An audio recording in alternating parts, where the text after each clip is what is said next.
Ladies and gentlemen, welcome to the RDX Sports Podcast. My name's Simon Head, and it has been a busy week in the world of mixed martial arts. Let's unpack some of those big talking points and look forward to a huge weekend of fights, not just stateside, but here, right here in the UK. Let's kick things off with UFC 313, which took place this past weekend at T-Mobile Arena in Las Vegas, Nevada. The main event saw a change at the top of the UFC light heavyweight division. Magomed Ankalaev dethroning Alex Pereira by unanimous decision. Scorecards read 49-46, which seemed a little bit wide. The other two scoring the fight 48-47. Was it a pretty fight? Not really. Was it a spectacular fight that's going to produce loads of footage for the UFC's iconic Bubba O'Reilly highlight reel? No, it won't. But was it a demonstration of the all-round MMA skills of Magomed Ankalaev? It absolutely was. His well-roundedness is what won in that fight.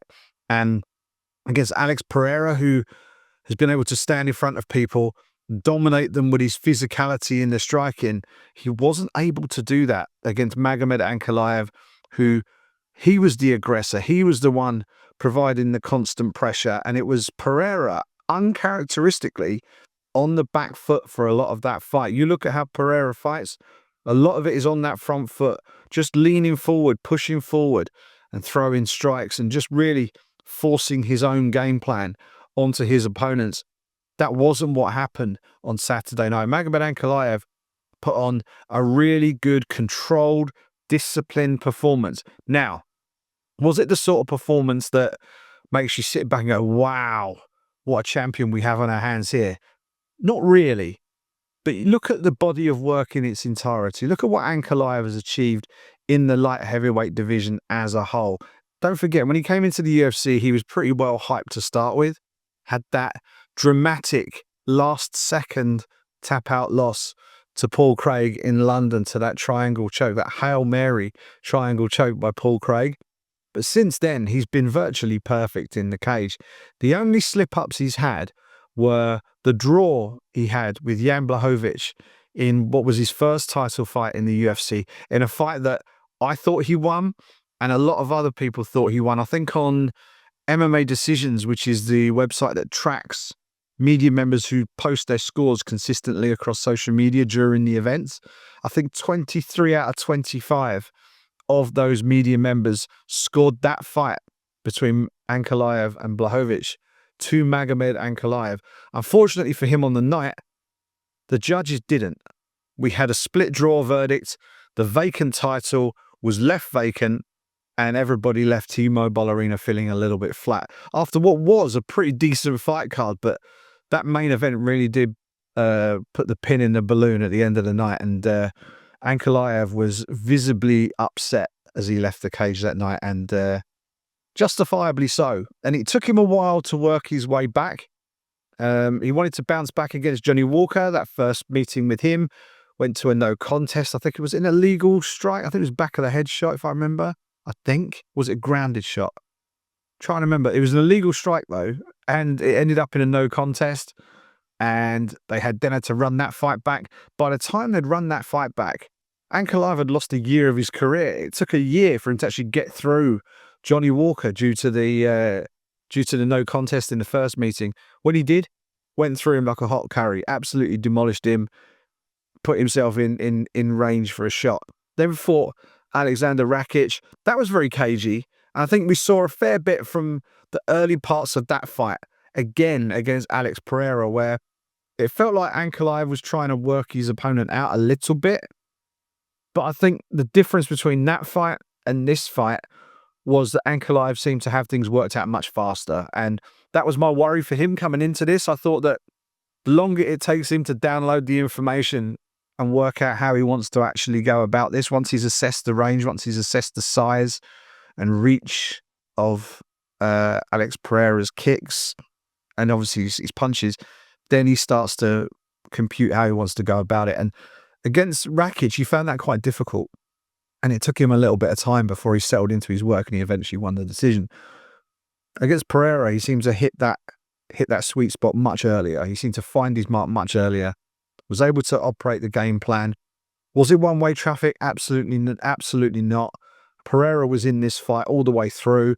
He got stunned by I think it was a big left hand, or sorry, a big right hand from Ankalaev in, I want to say, third round. And but it was a big moment in the fight. It showed that Pereira could be hurt by Ankalaev. But he stuck to the game plan. He didn't get too gung ho. And in the end, I think he did enough to win the decision. It was a close fight, 48-47. I think either way, you could have potentially made an argument for, but I think overall, Ankalaev did the job, did what he needed to do to win the belt. It was one of those, some people like to say, to win the title, you really got to decisively beat the champion. That's tosh. All you have to do is win the fight. You can win it by the slimmest of margins, or you can knock the guy out in the first second. They're both worth the same. You get the belt at the end of the day. So all this BS that you sometimes see on social media about, well, it wasn't decisive enough, or, it wasn't a champion's performance, was it? Or it wasn't the performance that deserved to win the belt. Well, yeah, it was, because he was better than the champion on the night and he won the belt. So kudos and credit to Magomed Ankalaev, who, despite being unbeaten aside from that Paul Craig fight, and being undefeated since that Paul Craig fight, he's had to be very patient. He's had to go through a few tests along the way. And he had to go through the disappointment of not winning the belt when probably he should have done first time round. So for him to finally make it to the top, I think there's some level of justification and satisfaction within the camp that he's finally achieved what arguably he should have been able to say that he'd achieved a couple of years ago. December 23, I think it was. And for him to do that and to have the belt, kudos and credit, as I say, to Magomed Ankalaev. Now, given how that fight panned out, given how it didn't leave people with that feeling of euphoria that, wow, we've got this exciting new champion, or wow, that was a real changing of the guard at the top of the division, plus the fact that the champion, the outgoing champion, had such a dominant run in the division before that. What do we do next? What does Pereira do next? What does Ankalaev do next? Well, the logical thing to do is to just run it back. I think before the fight, they'd both talked about having a rematch before the fight even started, and I think Ankalaev had said that he'd be happy to give Pereira a rematch, and I think that would probably make the most sense. And I think to sweeten the pot just a smidge for Ankalaev, and it would make sense to the UFC as well, do it in Abu Dhabi in October. I think that would make the most sense. They go to Abu Dhabi every October now. That would make the most sense. It gives them a title fight. The Russian fighters are pretty much, the home team in Abu Dhabi. And to put Ankalaev on that fight card, you could maybe put Umar and Magomedov in a bounce-back fight. Assuming you don't book him before then, you could certainly put him on that card in a contender fight to try and re-establish him in that bantamweight division as well. There's a whole load of different options you could put on that sort of fight card over there in Abu Dhabi. But that would be a good main event, good co-main event, depending on if you had something even bigger. I can't think what you would put above that, to be fair. Ankalaev versus Pereira 2, headlining UFC. What would that be? July, August, September. That'd be about UFC 320, 321, I guess that would be in Abu Dhabi in October. So that would be my booking. I would just run it back, and I would announce that as early as possible. Start the build now, and build up the anticipation for that fight heading into the second half of the year. That main event at UFC 313 didn't just have ramifications for the light heavyweight division. I think it probably had serious ramifications for the heavyweight division as well. With Magomed Ankalaev dethroning Alex Pereira, the mystique on Alex Pereira's name is now not there as much. He isn't a defending champion. That then takes any shine of a potential fight with the reigning undisputed heavyweight champion, Jon Jones, who has stated his preference on a couple of occasions, I think, that he would prefer to face Alex Pereira than he would Tom Aspinall. But Pereira now having coming off a defeat and almost certainly getting an immediate rematch, that takes him off the table. That's a non-starter for Jon Jones. What does he have left? He has two options left as far as I can see. He fights Tom Aspinall, or he waves cheerio and heads off into the sunset with his legacy secured and knowledge that he is the greatest fighter to ever have stepped into the UFC octagon. The big question now is, will his ego let him walk away now while he's got a heavyweight fighter sitting there with a belt over his shoulder telling him that he can't beat him, telling him that he'll retire him without even fighting him? Like, Tom Aspinall has played this whole situation absolutely perfectly, because what he's doing, he's building a completely bulletproof case to be fighting Jon Jones. You can't say he doesn't deserve the fight. He's worked his way up the division. He deserves his belt more than Jones does, because Jones, as a heavyweight, has fought twice. He fought a hopelessly outmatched Cyril Gane, who's proved not to be great in the wrestling department. That was a stylistic mismatch. And then he fought an over-the-hill, should never have fought Stipe Miocic, who probably would have retired had that fight been scrapped when it was cancelled. That fight really was Miocic just hanging on to get that last fight, because he retired the instant it was finished. So you look at what Jones has done at heavyweight. Then you look at what Tom Aspinall has done at heavyweight. He's done what you would expect a contender to do. He's worked his way up the ladder. He's fought fellow contenders. He's been in there with some of the most dangerous men in the division, and he's beaten them all. The one loss he had was as a result of an injury. He wasn't 100% fit going in. He threw a kick. He basically injured himself. He then took the rematch against Curtis Blades and demolished him in 60 seconds. Like, the fact that he has gone through these people and he's done it with such destructive, decisive fashion means that he is undeniably the top contender. And the word contender is almost unfair at this point, because yes, he has a championship belt and he has defended it. He should be in a title fight for the undisputed heavyweight title. And really, it's, to quote a phrase, it's shit or get off the pot time for Jon Jones. That's where we are, because he has no other options. There are no other viable, feasible, justifiable, sellable options on the table in the UFC to justify Jon Jones still holding that championship belt unless he agrees to fight Tom Aspinall.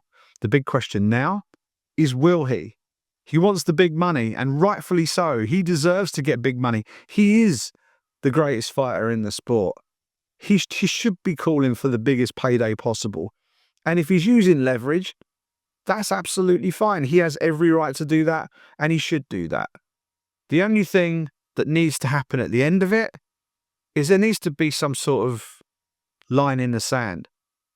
Either he fights or he drops the belt and walks away. This can't be allowed to drag on forever and ever. There needs to be a line drawn. And to me, the obvious landing point for a Jon Jones-Tom Aspinall fight would be International Fight Week at UFC 317 at the end of June. If they could do that fight, I assume they've got T-Mobile Arena already booked, but if they could do that fight at Allegiant Stadium, it would be insane. It would be insane. And if I know Dana White doesn't like stadium shows as a rule, he doesn't like the fan experience as much. People sitting up in the nosebleeds, looking down at a couple of ants competing in an octagon because they're that far away.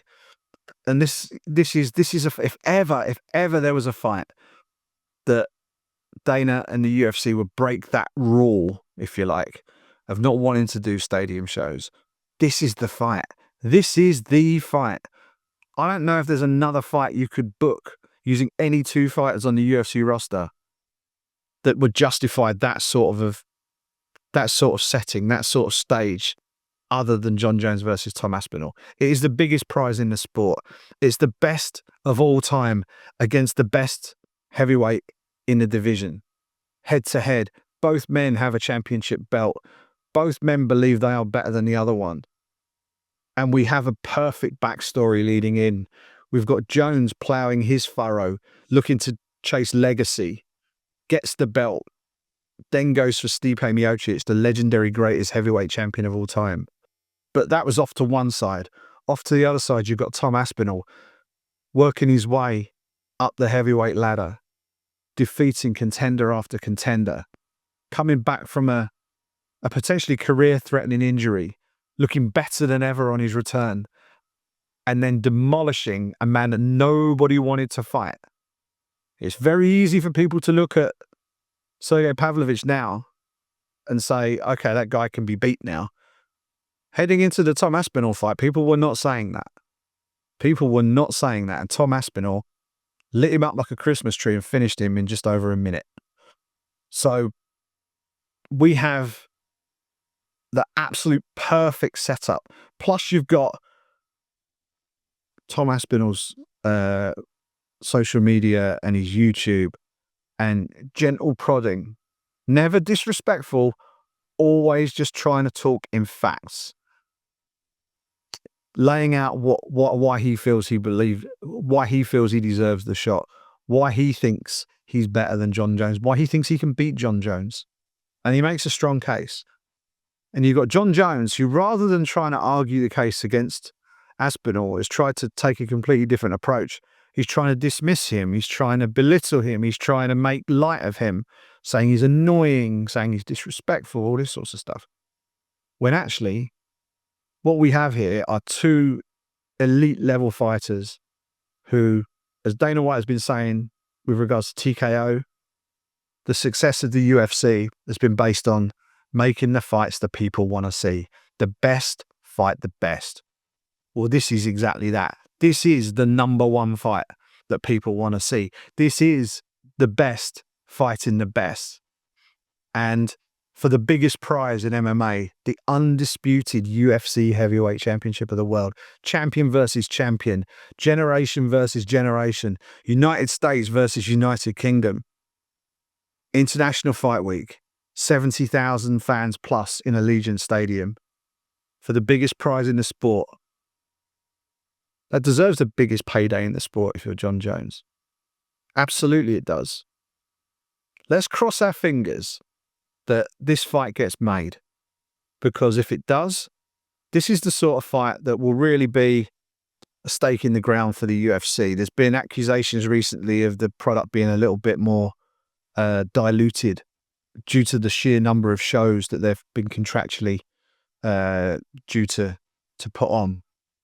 But when they do the big fights, they do them better than anybody else in combat sports. Look back to those big Conor McGregor events. UFC 205 in New York City against Eddie Alvarez was electric. I was there. It was incredible. UFC 189, for me, remains the greatest pay-per-view event the UFC have ever put on. Certainly the greatest main card. Just in terms of sheer spectacle. It was at the MGM Grand Garden Arena. We had Sinead O'Connor and the lead singer of Stained, who his name escapes me, I apologize, singing out Conor McGregor, Chad Mendes.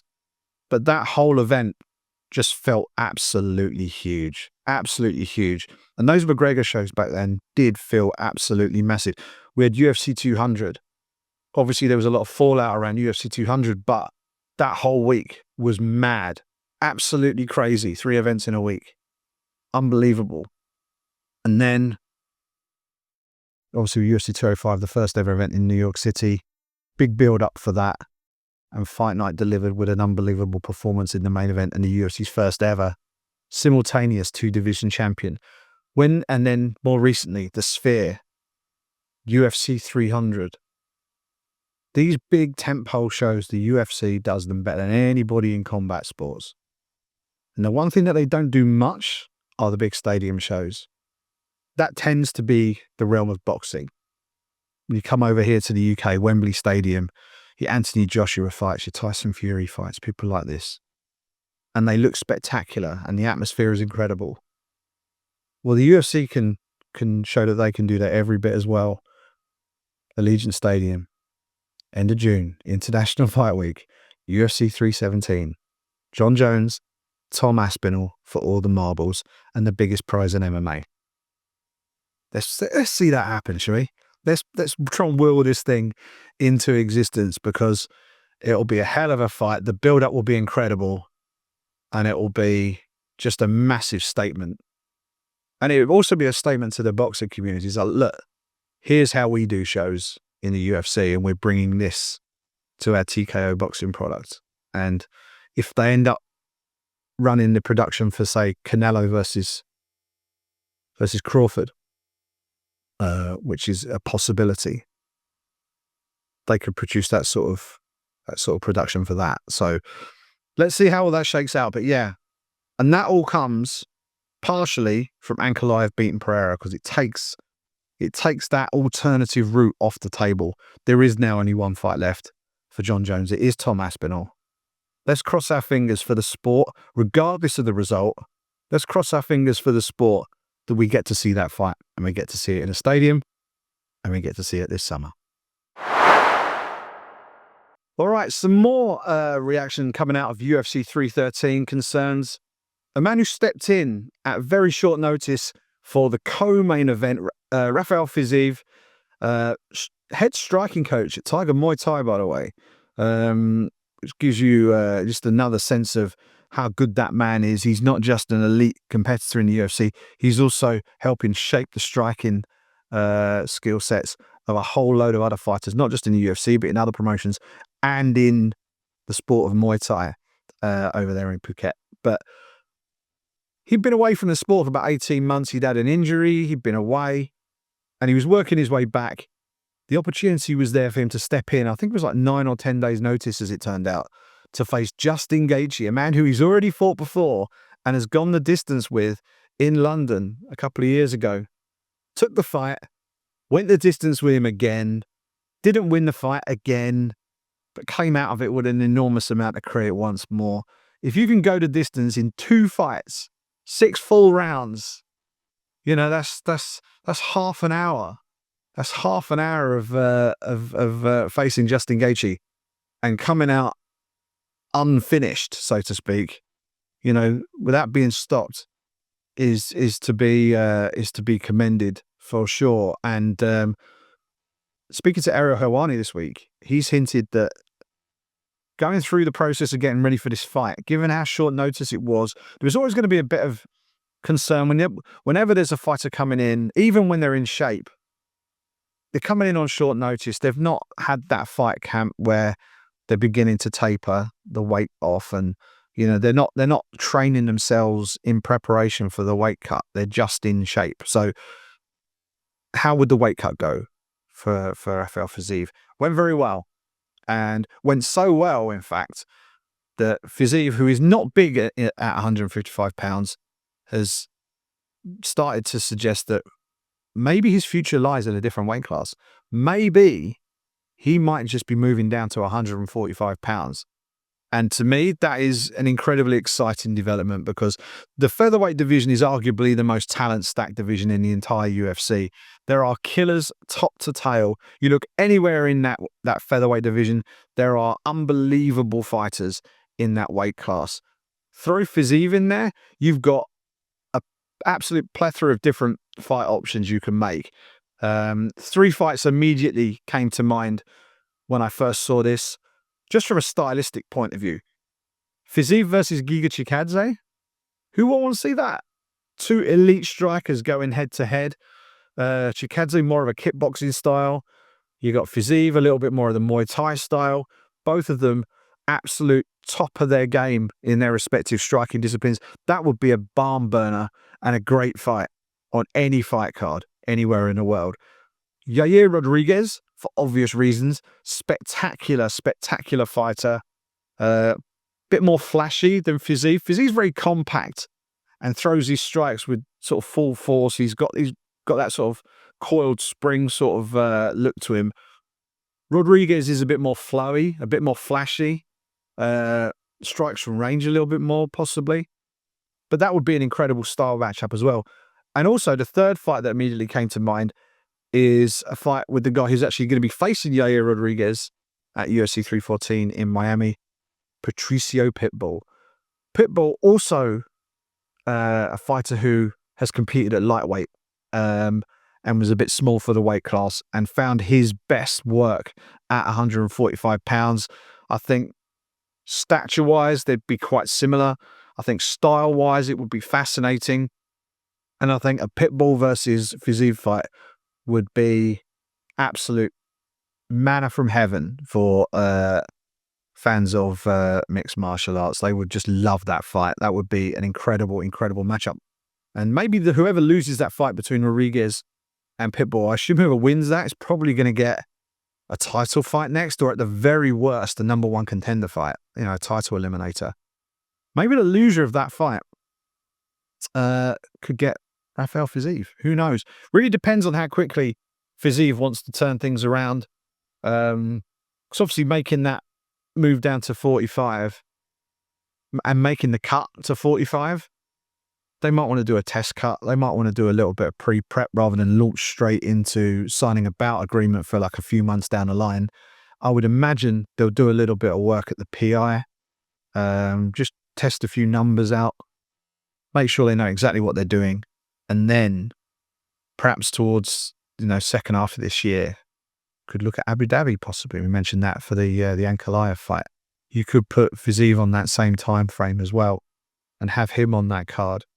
That would be a very, very interesting thing to see. Him at 145 pounds, I think, would liven up an already very lively featherweight division.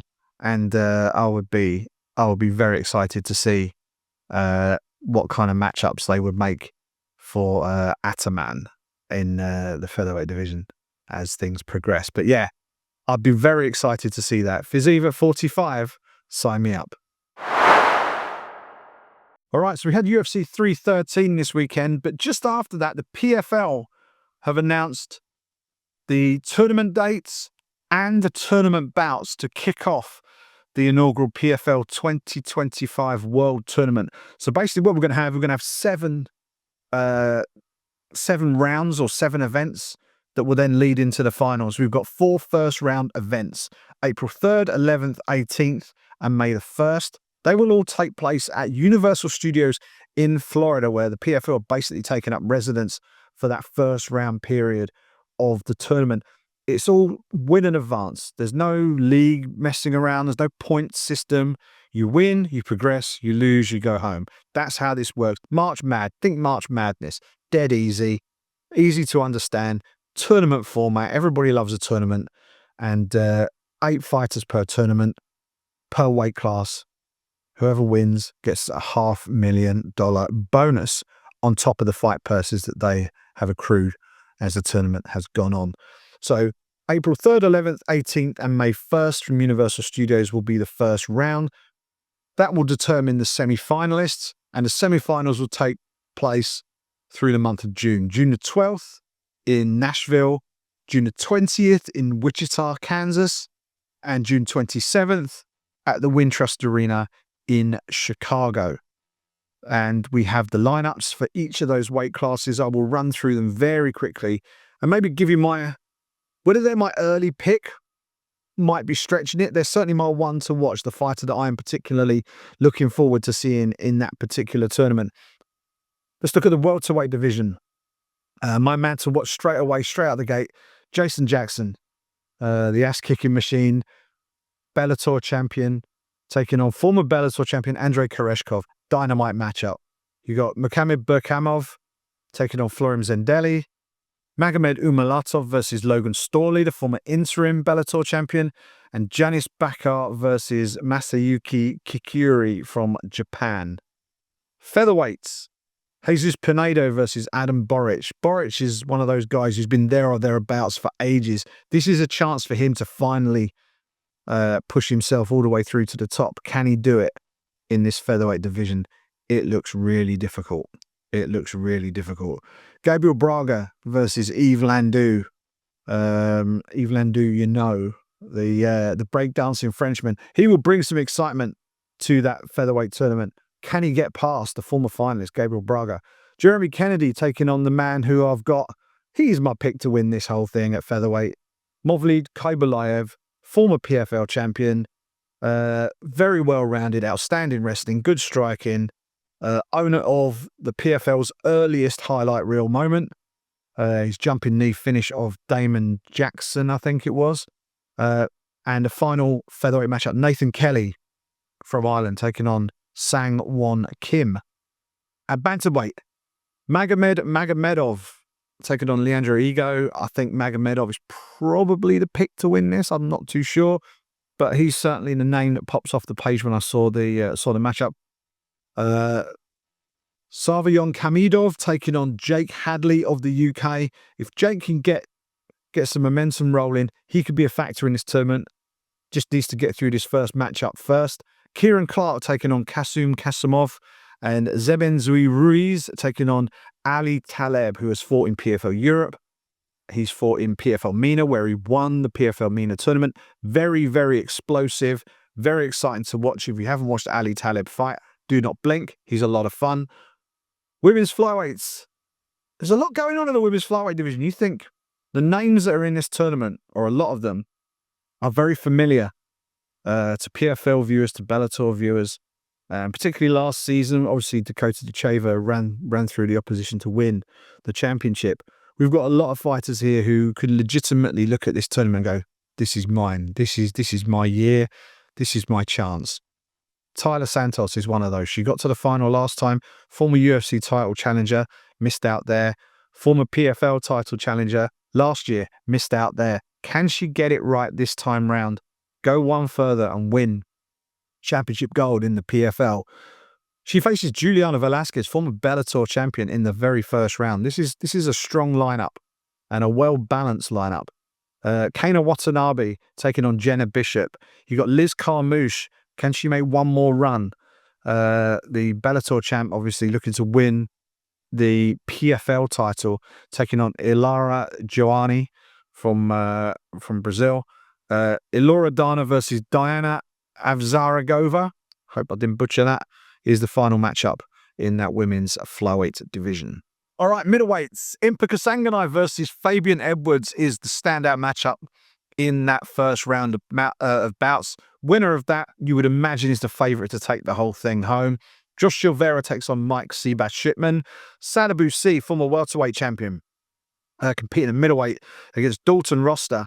The winner of that could go somewhere as well. Dalton Roster, big, strong, powerful, looks like a real athlete, and he's very, very talented, and he's working his way up. This is a real test for him. Sadabu C, we know all about him, of course, former champion at 170 pounds. Aaron Jeffrey taking on Murad Ramazanov rounds out the 185-pound opening round. And lightweights, this is a loaded lineup as well. Alexander Shabley versus Brent Primus is a great matchup. Clay Collard versus Alfie Davis is a great matchup. Gadzi Rabadanov versus Mark Diakese is a great matchup. Rabadanov is probably my pick. If he can get past Diakese, which is no easy feat, if Diakese is on his game, he could give Rabadanov a lot of problems. But if Rabadanov can get past him, I think he might just be the favourite to go all the way and win this. And then Mads Burnell versus JJ Wilson looks like a lot of fun in that final lightweight matchup. Light heavyweights, Mr. Wonderful Davis is back, taking on former PFL champion Rob Wilkinson. Sullivan Corley from the United States taking on Marcelo Nunes. Antonio Carlos Jr., Shoeface, taking on Carl Moore. I think he's a dark horse in this division. Do not count out Carl Moore.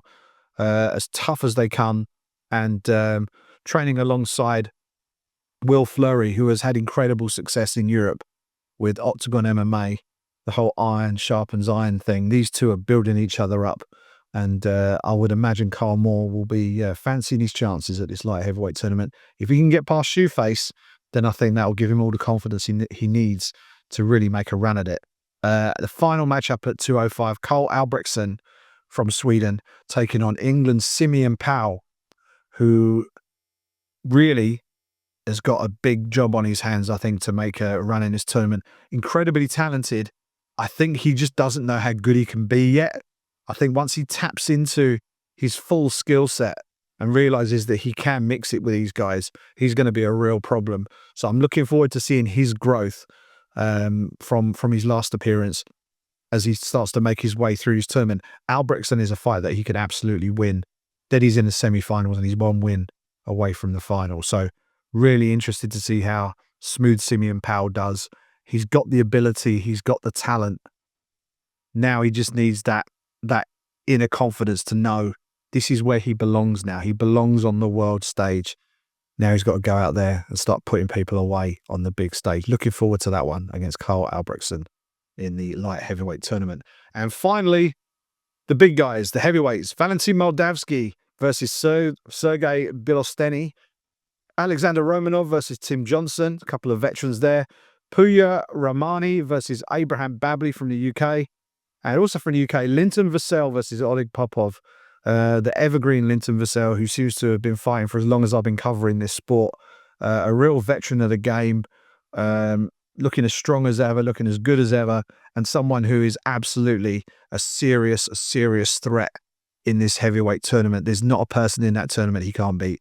So really looking forward to seeing how Vassell does against Popov, who's a dangerous opponent for day one in that tournament.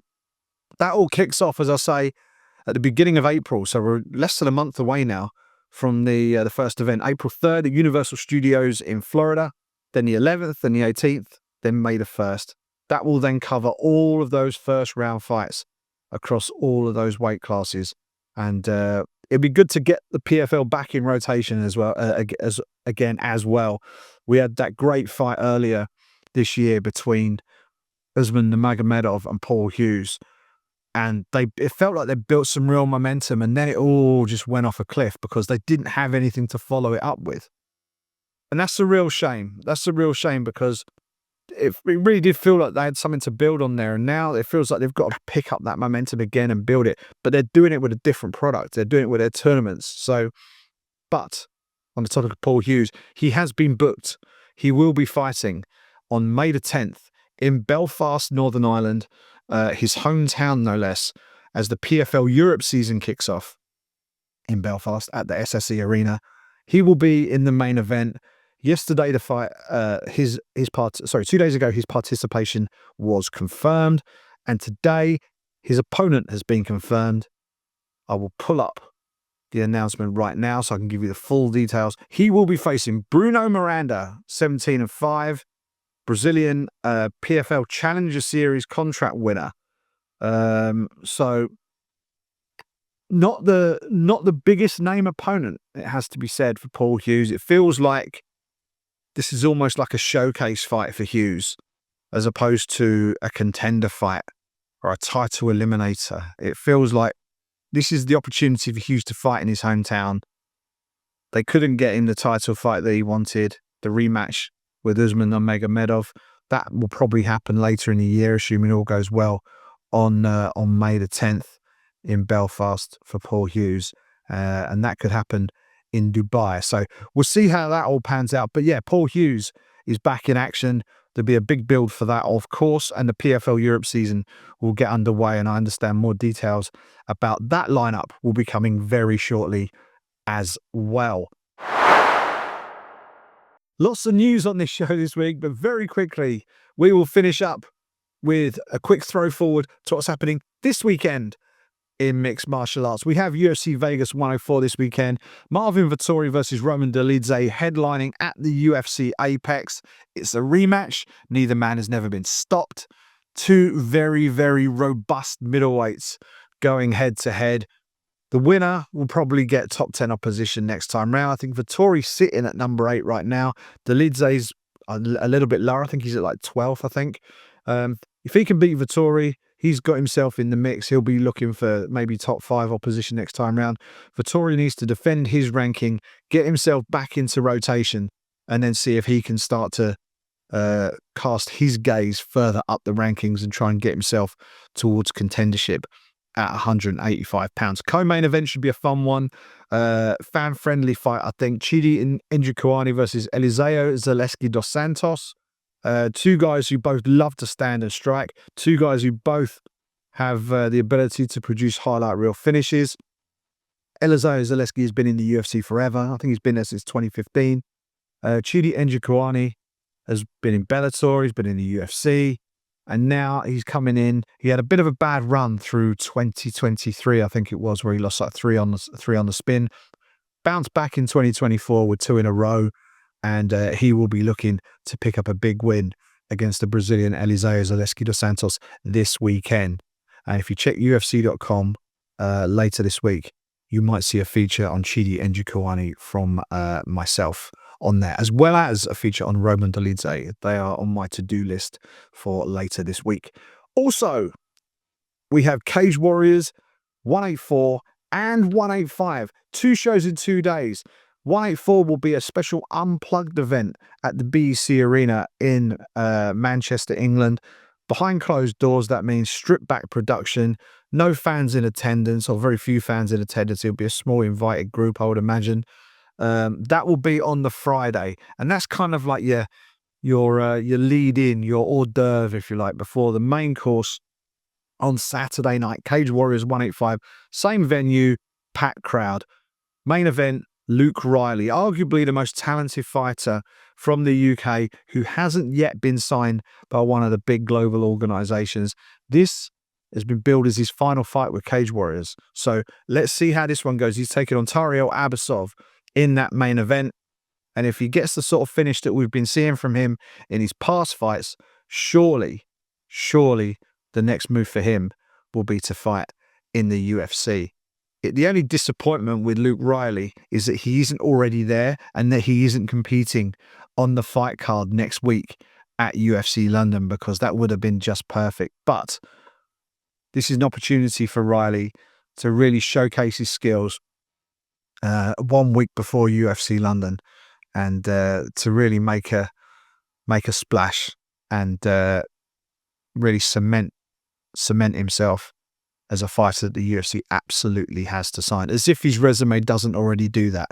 This is a chance to put the final exclamation point on it now. So really looking forward to that. Also on the card is Teddy Stringer, someone I'm really high on. Rising lightweight contender in the Cage Warriors 155 division. Went over to San Diego a year or 2 ago to the MMA Fight Academy. Got to meet Teddy over there. Great character. Little bit of a difference between him and a lot of the other Brits, because in general, British fighters tend to come from a striking background and they tend to be a striking first. Teddy's not. Teddy is a grappler first. He loves to get the fight onto the mat and get the job done on the mat with his mat skills and his submission abilities. Former IMAF standout for Team England, and he's now looking to do the business as a professional in Cage Warriors. He had a fight lined up a couple of months ago. That fight fell through at the last minute. He now faces Antonio Sheldon on Saturday night in the co-main event. So he's getting the showcase that I think his talent deserves. And it'd be interesting to see how he gets on. If he can get himself a big win, I think they'll then start edging him towards some of the bigger names in that lightweight division. And who knows, maybe by the end of the year, he could be in championship contention at 155 pounds. Also on that card, Adam Cullen. Always worth watching when Adam Cullen is about to fight. A man with some of the scariest eyes in mixed martial arts. A very intense individual, and he fights like it too. But he is spectacular to watch. He is all gas, no brakes. An absolute finishing machine as well. He's been caught once or twice himself. But when he's on, there are few people who can live with him at this level. He takes on Nanato Jr. on Saturday night. And it's also worth keeping an eye out for O'Meal Brown, coming out of Team Renegade, longtime training partner of Leon and Fabian Edwards at the Birmingham-based gym. He's moving down from welterweight, and he's taking on Jan Blasco on that Cage Warriors 185 card on Saturday night. So plenty to get your teeth into this weekend. Cage Warriors 184 Unplugged on UFC Fight Pass on Friday night. You got Cage Warriors 185 on Saturday night live on UFC Fight Pass. And then once you've done with that, it'll probably be not that much of a gap.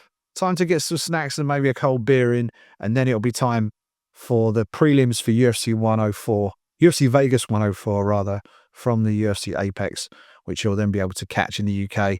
Once you've been through the prelims, switch over to TNT Sports here in the UK to catch the main card. That is all we have for you on this week's episode, a packed episode of the RDX Sports Podcast. Looking forward to this weekend. Lots going on this weekend, and really looking forward to next week. UFC London Fight Week starts next week, and we'll see if we can get you a podcast on the road from London as we get ready for fight night at the O2 Arena. Leon Edwards returning to action against Sean Brady in the main event, and a cast of a host of British stars who will be packing out that fight card at the O2 next Saturday night. But that's for next week. For now, enjoy the fights that are coming up this weekend. Don't forget to follow us across all the socials. I'm at Simon Head Sport across all the social platforms, at RDX Sports on X, at RDX_sports on Instagram. And don't forget, hit like, hit subscribe, do all that good stuff right here on YouTube. If you're listening on the audio version on Spotify, don't forget to rate us on there. Same thing if you're listening to the audio version on Apple Podcasts. I think that's all family business taken care of. Lots going on this weekend, and hopefully you get to enjoy it. Take care of yourselves, ladies and gentlemen, and I'll speak to you next week on the road from UFC London.